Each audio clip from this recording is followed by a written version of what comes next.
দুমুনিচুকীত MBBS পাঠ্যক্ৰমত নামভৰ্তি হোৱা কৃতি ছাত্ৰ মুস্তাফিজুৰ ৰহমানক সম্বৰ্ধনা।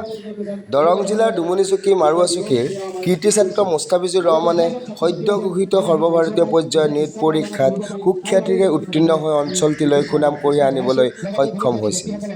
ইতিমধ্যে তিনিচুকীয়া মেডিকেল কলেজত MBBS পাঠ্যক্ৰমত নামভৰ্তি হোৱাৰ পিছতে দুমুনিচুকী গাঁওবুঢ়া চুবাৰ সমাজে এক অনুষ্ঠানৰ জৰিয়তে বিশেষভাৱে সম্বৰ্ধনা জ্ঞাপন কৰে মুস্তাফিজুৰ ৰহমানক।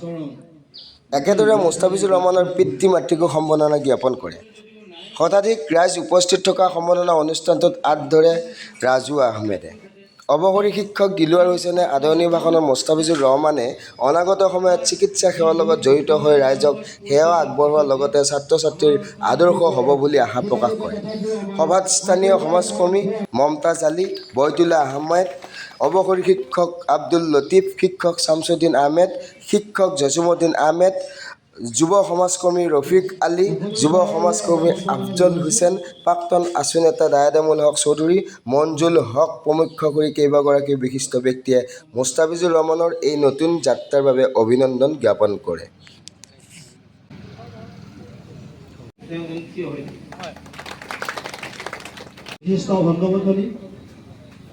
আজিৰ সভাৰ উদ্বোধনী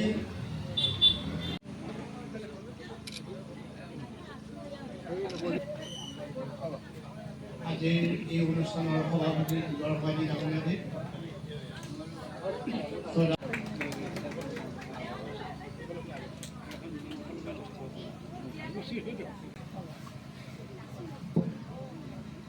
আমাৰ বৃহত্তৰ জ্যেষ্ঠ নাগৰিক সন্মিলন আছে।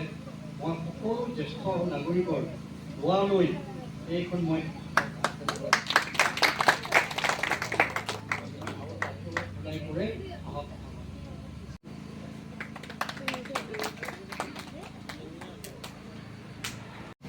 চৰকাৰ আজিৰ সভাত উপস্থিত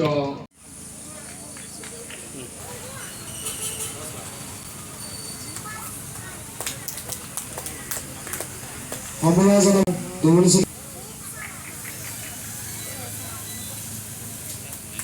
জনাব বিচাৰিছে দুমুনিচুকীৰ বিশিষ্ট ব্যৱসায়ী বাবুলালে, তেখেতকো মঞ্চলৈ আহিবলৈ অনুৰোধ জনাইছে।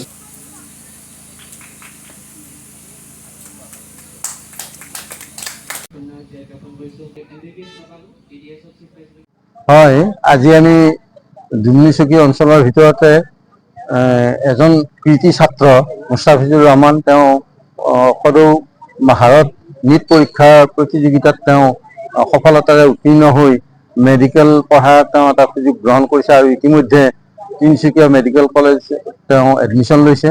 আৰু এই মেডিকেল কলেজত এডমিশ্যন লৈ অহাৰ পিছত আমি আমাৰ অঞ্চলটোত যাতে শিক্ষাৰ এটা ভাল বাৰ্তা বিয়পি যায় বা অঞ্চলটোত শিক্ষাৰ পোহৰ বিলাব পাৰোঁ, তেনে এটা উদ্দেশ্য আগত ৰাখি আমি এখন সম্বৰ্ধনা সভাৰ আয়োজন কৰিছিলোঁ। আজি ভাল লাগিছে এইকাৰণে যে আমাৰ অঞ্চলৰ যিসকল চিন্তাশীল ব্যক্তি, বৌদ্ধিক চিন্তা চৰ্চা কৰা ব্যক্তি, অঞ্চলৰ উন্নয়নৰ হকে সদায় কাম কৰি থকা ব্যক্তি আটাইকেইগৰাকী উপস্থিত থাকি আমাক যথেষ্ট অনুপ্ৰেৰণা যোগাইছে।